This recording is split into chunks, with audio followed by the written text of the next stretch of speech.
Hello everyone, this is Running 1001 here with a spoiler review, Spider-Man No Way Home. So, if you haven't seen the movie, just get out of here. Out.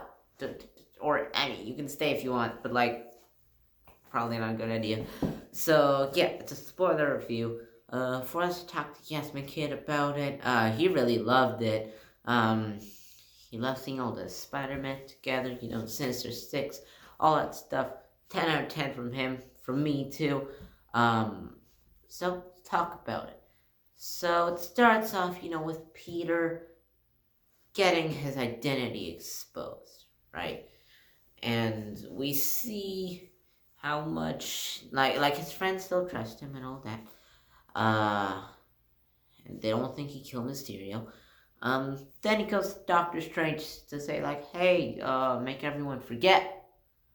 Uh, but the spell fails because he wants way too many people to still know that he's Spider-Man.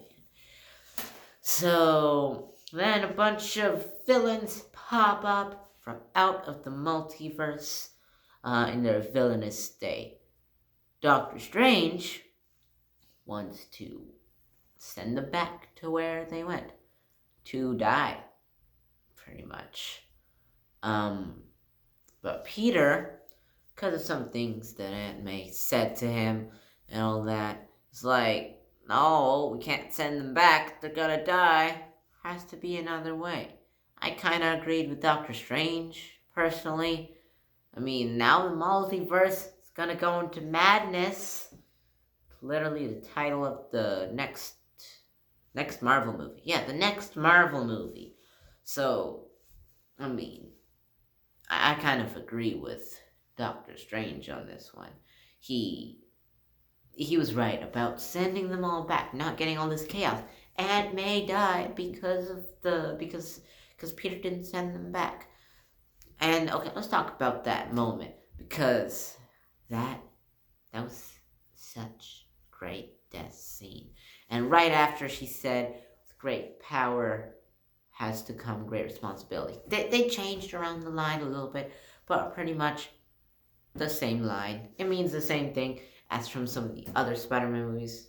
I think it was only in Tobey's universe, maybe not Andrew. Um, but yeah, and seeing the three Spider-Man together, it was just so great. Like them talking about what they've done and all that, and Tom Spider-Man being the coolest because he fought an alien in space. So yeah, I mean, just seeing them talk together about being Spider-Man, and also they came into the movie way earlier than I thought they would be in it. Thought just at the end, near the end, the climax, they would come into the movie, they would pop in through some multiverse hole, but it's actually around midway through the movie, and they were a bigger part of the movie than I thought they would be. They definitely played much more of a bigger role in this movie than I thought they'd be. I thought they would have a bit of screen time, maybe give Peter some encouraging words, and then fight the villains, and then they'd be out of there. But they talked about all the Spider-Man stuff, and I think they really helped Peter on his journey, on his arc through the movie, his story arc, his character arc. So yeah, I mean, it was great seeing them. And the villains, I feel like they really captured the essence, the villains from the earlier movies, but they made it better. I think I definitely enjoyed them more in this movie than in their original movies. I think they were all great except for Lizard. He was just kind of there, and we didn't really need him. I think he was just there. He was just there. He didn't do much. Uh, but I mean, I didn't mind his addition. I guess have a villain from each of the previous Spider-Man movies, not the Tom Holland ones in the MCU. But yeah, and Matt Murdock briefly appeared in this. It was a cool moment, I guess. didn't do much. I think they're just trying to reintroduce the Netflix characters just into the MCU. Spoilers for Hawkeye episode 5, by the way. We just saw Kingpin in Hawkeye episode 5. So, two of the Marvel Netflix characters appearing in the MCU in the span of 2 days. It's not that exciting for me because I haven't seen Daredevil. But when I saw Charlie Cox as Matt Murdock, I'm like, whoa, that's cool. That's the guy. That's the guy. So yeah, Green Goblin, so good in this movie. Willem Dafoe, like how he just coaxes. That a word? I think I'm gonna assume that's a word, and I'm using it properly. Coaxes Peter into just going down the dark side, but you can't go to the dark side. Gotta stay on the light side. And he almost killed Norman Osborn. But he was stopped by Toby, who was then stabbed, and I thought he was about to die, but he didn't. He didn't die. So yeah, this movie was it was character driven, I'd say, and I'm not the only person to say that. But I think the ending sort of shows that the best, because they didn't make the villains stay around or anything. They appeared, and Peter, he did what was right. He did what he needed to do to stop things from going into catastrophe. They're still going to go into catastrophe because, as Nick Fury said, trouble always comes around, which I've always interpreted as Marvel saying more movies will always come around, which means more money will always come around. But anyways, I digress. Let's talk about this movie, Spider-Man No Way Home. So yeah, I think the dynamic between the trio, the Golden Trio, you could say, stolen from Harry Potter, but they're the new Golden Trio. Got Peter, MJ, and Ned. Their dynamic was really, really good. We could feel how close they are, all that. They're just great as friends. Oh yeah, also the comedy in this movie was really good. It didn't feel forced or anything, but it was still very great. That classic Marvel comedy that we've all come to know and love, or maybe not, but I think a lot of us have. So yeah, I really love this movie.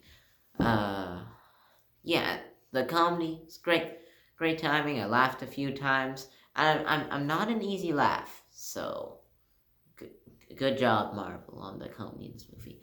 And it didn't feel forced though. It didn't feel like they're going for being a comedy movie. They still had the serious moments. They were good.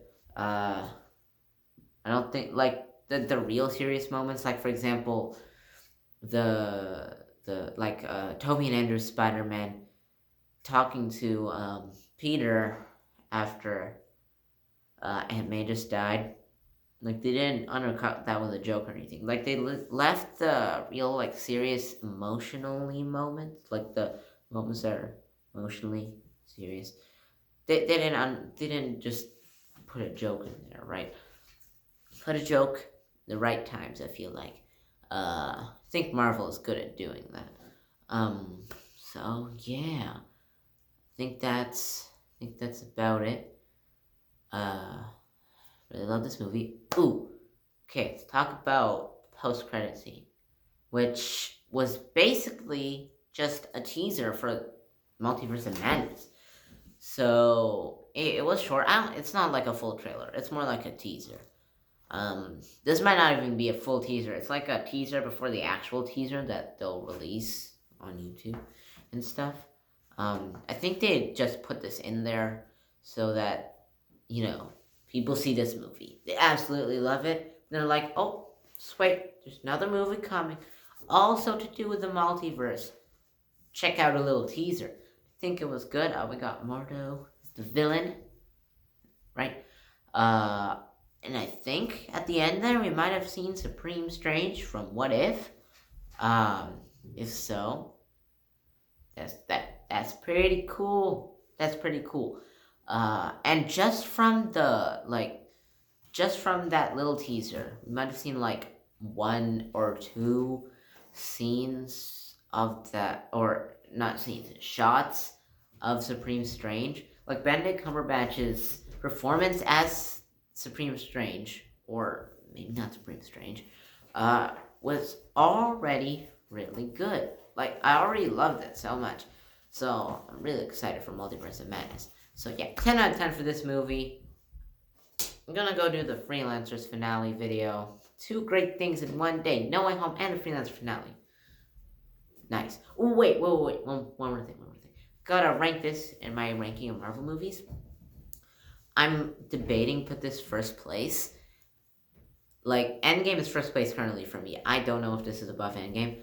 I decided to put it right under Endgame. Second place. Above Infinity War, under Endgame. Second place. I mean, Endgame was just so great. But honestly, it might swap at some point. They're pretty close. So, uh, yeah, it was a hard decision. So yeah. Anyways, that's it for this video, and thanks for watching.